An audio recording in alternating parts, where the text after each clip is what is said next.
मुंबई महानगरपालिका परिसरामध्ये आपण थेट जाणार आहोत। गिरीश, आपण पाहतोय अवघा 1.5 तास राहिलेल्या मोर्चाला सुरुवात व्हायला अजूनही पोलिसांची परवानगी मिळाली नाहीये। मात्र सकाळच्या वेळेला 2 ट्रेलर आणून एक व्यासपीठ तयार करण्याचा प्रयत्न या ठिकाणी केला जातोय। सध्याचे अपडेट्स काय घडामोडी घडतायत? नक्कीच वृषाली, आपण पाहतोय पोलिसांकडून अद्यापही या मोर्चाला परवानगी नाहीये। काही जे आयोजक आहेत त्यांच्यावर गुन्हे सुद्धा दाखल करणार असं सुद्धा पोलीस म्हणतात। नेमकं काय घडेल पाहणं महत्त्वाचं ठरणार असलं तरी देखील सध्याची जी परिस्थिती आहे ती आपण या ठिकाणची पाहतोय। विविध झेंडे या ठिकाणी लावण्यात आलेले आहेत आणि 2 ट्रेलर जे ते या ठिकाणी मागवण्यात आलेले आहेत आणि आता त्या ठिकाणी मोठा बॅनर लावण्याची जी कवायत आहे ती सुद्धा सुरू झाल्याचं चित्र आपल्याला स्पष्टपणे पाहायला मिळतं। इथले जे विधानसभा प्रमुख आहेत ते सुद्धा ट्रकवर चढल्याचं आपल्याला स्पष्टपणे दिसतंय। तर दुसरीकडे आपण पाहतोय पोलिसांची सुद्धा वर्दळ या सर्व भागामध्ये वाढलेली आहे। एक जिमी जी या ठिकाणी मागवण्यात आलेली आहे आणि हाच तो महानगरपालिकेच्या समोरचा रस्ता आहे ज्या ठिकाणी सर्व नागरिक जमतील आणि प्रसार माध्यमांसाठी सुद्धा जागा करून देण्यात आलेली आहे आणि जे 2 ट्रेलर लावण्यात आलेले आहेत त्या ठिकाणी सर्व प्रमुख नेते उपस्थित राहतील, भाषण करतील आणि नेमकं भाषणामध्ये त्यांचे मुद्दे काय असणार आहे हे सुद्धा पाहणं महत्त्वाचं असणार आहे। संविधान वाचवा, लोकशाही जगवा, सत्याचा मोर्चा असं म्हणत, सत्तेची नाही तर सत्याची लढाई असं म्हणत हा मोर्चा काढण्यात आलेला आहे आणि खोट्या मतदार यादी विरोधातील या भव्य मोर्चात सर्व खऱ्या मतदारांनी सामील व्हा असं आवाहन सुद्धा करण्यात येत आहे आणि संपूर्ण महाराष्ट्रातून मुंबई, नवी मुंबई आणि आसपासच्या ठाणे जिल्ह्यातून सर्व जे मनसे शिवसेनेचे पदाधिकारी, कार्यकर्ते, राष्ट्रवादीचे कार्यकर्ते ते आता हळूहळू यायला सुरुवात होते। 1 ते 1.5 तास राहिलेला आहे। संपूर्ण रस्ता आपल्याला सध्या मोकळा दिसतो। जे झेंडे आहेत ते या परिसरातून आता काढायला सुरुवात केलेली आहे कारण जेवढी लोक असणार आहेत त्या सगळ्यांना व्यासपीठावरून नेते नेमके काय म्हणतात ते सुद्धा ऐकू गेलं पाहिजे, पाहू गेलं पाहिजे। त्यासाठी जे झेंडे आहेत इथे लावले होते ते सगळे झेंडे काढायला आता कार्यकर्त्यांनी सुरुवात केलेली आहे। ज्यावेळी हा मोर्चा या ठिकाणी पोहोचेल त्यावेळी इथलं वातावरण नेमकं कसं असणार आहे पाहणं महत्त्वाचं ठरणार आहे। मोठ्या संख्येनं लोक या मोर्चामध्ये सहभागी व्हावा असं आवाहन करण्यात येते। राज ठाकरे दाखल झालेले चर्चगेट परिसरामध्ये एका हॉटेलमध्ये त्यांची सुद्धा बैठक आहे। त्यासोबतच काँग्रेसचे पदाधिकारी या मोर्चामध्ये सहभागी होणार आहे का याकडे सुद्धा लक्ष असणार आहे। मुंबई काँग्रेस यामध्ये सहभागी होणार नाही असं सुद्धा बोललं जाते कारण स्वतंत्र लढण्याचा त्यांचा विचार आहे अशी सुद्धा माहिती सूत्रांकडून मिळते। त्यामुळे या मोर्चामध्ये नेमके कोणकोणते पक्ष सामील होणार आहेत हे पाहणं जरी महत्त्वाचं असलं तरी या खोट्या मतदार यादींविरोधामध्ये आता नेमकी पुढची भूमिका या सगळ्या महाविकास आघाडीच्या नेत्यांची काय असणार आहे याकडे सुद्धा लक्ष लागलेलं आहे। ठीक, नक्कीच गिरीश, तुम्ही असंच आपल्या सोबत राहा। तुमच्याकडून प्रत्येक अपडेट्स जे आहेत ते आपल्याला जाणून घ्यायचे। तुम्ही लक्षात घ्या, जर दुबार मतदार आणि बोगस मतदार यांच्या याद्या जर बघितल्या तर आज तुम्हाला स्पष्ट होईल पूर्णपणे राजसाहेब तो मुद्दा जेव्हा मांडतील तेव्हा महाराष्ट्राला नाही तर या देशाला कळेल की या निवडणूक आयोगाचा बोगस कारभार किती आहे। याच मतांवर मग सत्ता आली आहे का? माझं महाविकास आघाडीला म्हणणं आहे की हा तुमचा सत्याचा मोर्चा नाही तर सत्य हरवलेला आणि सत्ता मिळवण्यासाठीचा मोर्चा आहे। हा असत्याचा आणि नौटंकी करणाऱ्याचा मोर्चा आहे। त्यामुळे या मोर्चाला फ्लॉप करण्याचं काम मुंबईकर निश्चितपणे करतील। मुंबई महापालिकेच्या निवडणुकीच्या तोंड्यावर सत्ताचा मोर्चा काढून सत्ता मिळवण्याचा हा प्रयत्न आहे। मला एक सांगा, आम्ही ज्या मतदार याद्या दाखवतोय सत्ताधाऱ्यांनी यावं आणि सांगावं एक खोटं आहे। एका महिलेचं नाव महाराष्ट्र आहे हे एकदा त्यांनी मला पटवून द्यावं, आम्ही ते जे बोलतील ते करायला तयार आहोत। काय ना यांना फुकट मिळाले, हां तिकडनं तो दिल्लीतनं मतं फिरवले जातात आणि ज्यांची लायकी नाही ते निवडून आलेत। म्हणजे इतके निवडून आलेत की त्यांना पडलेली मतं पाहून 2 दिवस झोप नाही लागली। मला असं वाटतं पवारसाहेब आहेत, आदरणीय राजसाहेब आहेत, उद्धव ठाकरे आहेत, सगळेच विरोधी पक्ष आज एकत्रपणे रस्त्यावर उतरतील। आता ठाण्यामध्ये दृश्य आपण पाहताय। ठाण्यामधून लोकलला प्रवास करत अविनाश जाधव जे आहेत ते आता चर्चगेटच्या ठिकाणी येण्यासाठी आता रवाना झालेले आहेत। मनसे आणि महाविकास आघाडीचा मुंबईमध्ये सत्याचा मोर्चा दुपारी 1 वाजता जो आहे तो निघतोय।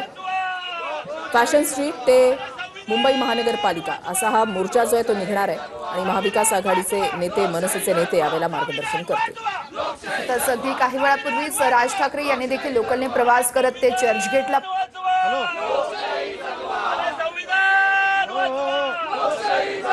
हो ट्रेन मध्ये चढलं ढकला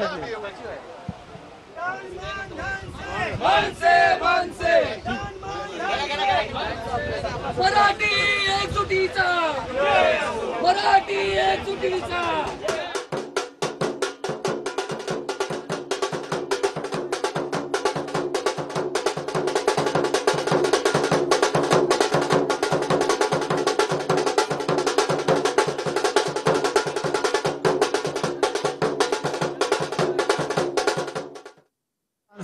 हे आता रेल्वेतनं प्रवास करत आहे. रेल्वेतनं तिकीट काढून थेट ते आता मुंबई ST गाठणार आहेत.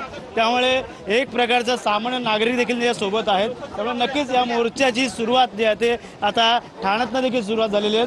अविनाश जाधव आहेत मनसे नेते. अनेक वेळा दुबार नावासंदर्भात तुम्ही अनेक कागदपत्र सादर केली, मात्र त्या दुबार नावं येणाऱ्या काळात कमी होतील का? काय वाटतं, एल्गार मोर्चाचा जाग येईल का? होतील का म्हणजे अहो, आम्ही लोकशाहीमध्ये राहतो. बाबासाहेबांच्या संविधानामध्ये एका माणसाला एकच वोट करायचा अधिकार आहे. सो हे करावंच लागेल. आणि जर केलं नाही तर भारतामध्ये नेपाळची प्रतिवृत्ती झाली तर सांगू नका. कारण तुम्ही किती दिवस लोकांना लपणार. भविष्यात नजीकच्या काळामध्ये निवडणूक आयोगाच्या कार्यालयामध्ये लोक घुसतील आणि त्यांना जाब विचारतील. त्यामुळे आता निवडणूक आयोगाने सुधारावं, नाहीतर भविष्यात तुमचं जे नेपाळला झालं तेच तुमचं भारतामध्ये होईल एवढं नक्की. अनेक बडे नेत्यांना उतरावं लागतंय. काय वाटतं, स्थानिक स्वराज्य निवडणुका बघताय, सर्व दोघं बंधू ठाकरे बंधू एकत्र आले, सत्ताधाऱ्यांचं म्हणणं आहे. त्यामुळे लोकसभेला त्यावेळेस यश आलं आणि विधानसभेला अपयश आल्यामुळे आता कुठे कापड. मी पुन्हा सांगतो की विषय यश आणि अपयशाचा नाही. मतदार याद्यांमध्ये जो घोळ आहे, एका बाईचं नाव महाराष्ट्र आहे, तिच्या नवऱ्याचं नाव महाराष्ट्र आहे, हे कबूल आहे का भारतीय जनता पक्षाला? एका घरावर 550 नावं रजिस्टर्ड आहेत, हे कबूल आहे का भारतीय जनता पक्षाला? एका एका एका एका एका माणसाचं नाव जितौद्दीन स्वामीनारायण शेख असं आहे, हे मान्य आहे का भारतीय जनता पक्षाला? आणि जर हे मान्य असेल त्यांना तर त्यांनी यावं आणि आमच्या समोर बोलावं. काय ना, आम्ही ज्या लोकांबद्दल बोलतोय ती निवडणूक आयोग आहे. निवडणूक आयोग एक स्वतंत्र यंत्रणा आहे आणि एका स्वतंत्र यंत्रणेच्या विरोधात ज्या वेळेला आम्ही भारतीय जनता पक्षाच्या विरोधात बोलतोय का? आता नाही ना. पण तरी देखील भारतीय जनता पक्ष मध्ये येते, याचा अर्थ भारतीय जनता पक्ष आजचीच एक ब्रांच म्हणून निवडणूक आयोग काम करते आणि म्हणूनच हा मोर्चा भारतीय जनता पक्षाच्या जिवारी लागलेला आहे. नक्कीच निवडणूक जर पुन्हा लागल्या तर या संदर्भातलं पुढचं पाऊल काय असणार आहे, जसं तसं तुम्हाला उत्तर पुन्हा देता येणार? प्रश्न हा निवडणूक डोळ्यासमोर ठेवून केलेला मोर्चा नाही, हे पहिले महाराष्ट्राने देशाने लक्षात ठेवलं पाहिजे. जो निवडणूक आयोगाचा घोळ आहे, दुबार मतदार, एका ठाणे लोकसभा 2 लाख जर मतं दुबार असतील आणि बोगस असतील तर कुठल्या निवडणुकीची तुम्ही गोष्ट करताय? बरं, मला एक आनंद आहे, माननीय पंतप्रधान मोदीजी, माननीय गृहमंत्री अमित शहाजी, माननीय देवेंद्र फडणवीसजी आपले मुख्यमंत्री, यांचा सुद्धा या मागणीला सपोर्ट आहे. BJPच्या सगळ्या मुनगंटीवार असतील किंवा कोणी असतील, बावनकुळे असतील, यांना सुद्धा तुम्ही जाऊन विचारा की दुबार मतदार काढणं निवडणूक आयोगामधनं, दुबार मतदार, बोगस मतदार गाळून मतदान करणं हे यांना मान्य आहे, त्यांनी सपोर्ट केलाय. त्यांच्या जाऊन विचारा त्यांना, याला तुमचा सपोर्ट आहे का नाहीये? स्वच्छ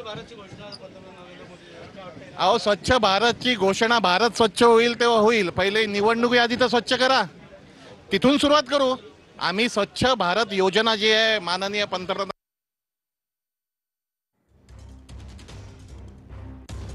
त्याची सुरुवात फक्त निवडणूक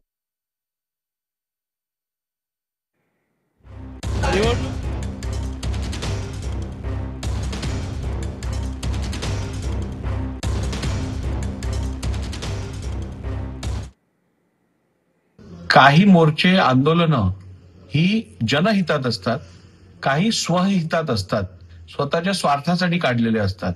आणि स्वतःच्या स्वार्थासाठी केलेली आंदोलनं आणि मोर्चे यातनं केवळ जनतेचं नुकसान होतं, त्यांना असुविधा होते, परंतु त्यातून जनतेचा कोणताही फायदा होत नाही. आणि आजचा हा जो मोर्चा आहे हा निश्चितपणे एक हेतुपुरस्पर मोर्चा आहे, स्वतःच्या स्वार्थासाठी काढलेला मोर्चा आहे.